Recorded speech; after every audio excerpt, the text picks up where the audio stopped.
Hello, I'm Ashley Spears, and today I'm going to be informing you of the devastating shooting that happened in Colorado, where many lives were lost. I use many different sources in finding the information that I'm going to be sharing with you today.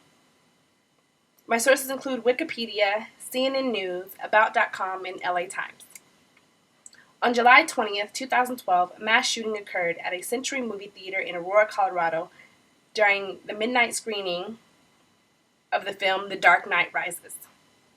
A gunman dressed in tactical clothing set off tear gas grenades and shot into the audience with multiple firearms, killing 12 people and wounding 58 others.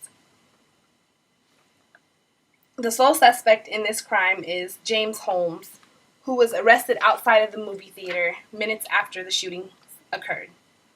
The attack happened in Theater 9 in a Aurora shopping mall on 14,300 East Alameda Avenue. Police said the shooter actually bought a ticket to the movie, entered the theater, sat in the front row, and about 20 minutes into the film, he left the building out of the emergency door, which he had propped open. He then went to his car, which was parked outside of the exit door, changed into protective clothing, and retrieved his guns. About 30 minutes into the film, police say around 12:38 a.m., he re-entered the theater through the exit door, which he had propped open. He was dressed in black and wore a gas mask, a vest, a helmet, bulletproof resistant leggings, a throat protector, groin protector, and tactical gloves. Initially, few of the audience members considered the mask to be part of a costume, like other audience members who had dressed up for the screening. Some believed that the gunman was playing a prank, while others thought it was part of the special effects installation set up for the film premiere as a publicity stunt by the studio or theater management.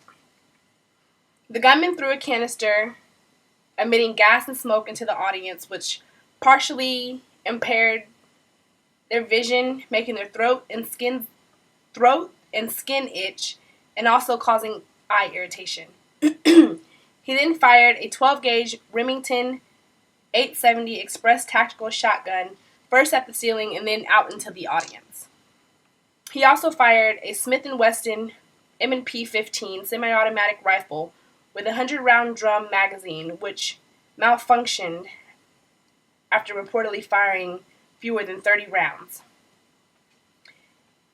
Finally, he fired a Glock 22 handgun. He shot first to the back of the room, then towards the people in the aisles. Some bullets passed through the walls and actually went into the other theater, which was Theater 8, and also shot people in the other theater. Witnesses said the multiplex firearm system began sounding after the shooting began, and the staff told the people of Theater 8 to evacuate because they knew what was happening in Theater 9. One witness said she was hesitant to leave because someone yelled that there was someone shooting in the lobby and that they shouldn't leave. The first phone call to the emergency service via 911 were made at 12:39 a.m. Police arrived 90 seconds after they were called. They also found at least 3 .40 caliber magazines, a shotgun, and a large drum magazine on the floor. Some people reported the shooting via tweets and text messaging rather than calling the police, which was actually reported in a police report.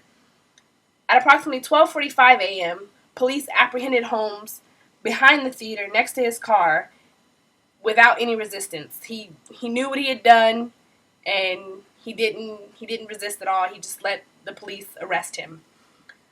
According to 2 federal officials, he had dyed his hair red, and he was actually calling himself the Joker, although authorities later declined to confirm this. 3 days later, at his court appearance in Centennial, Colorado, Holmes had reddish-orange hair. The officers had actually found several firearms in the theater and inside of his car, including a Glock 23 handgun.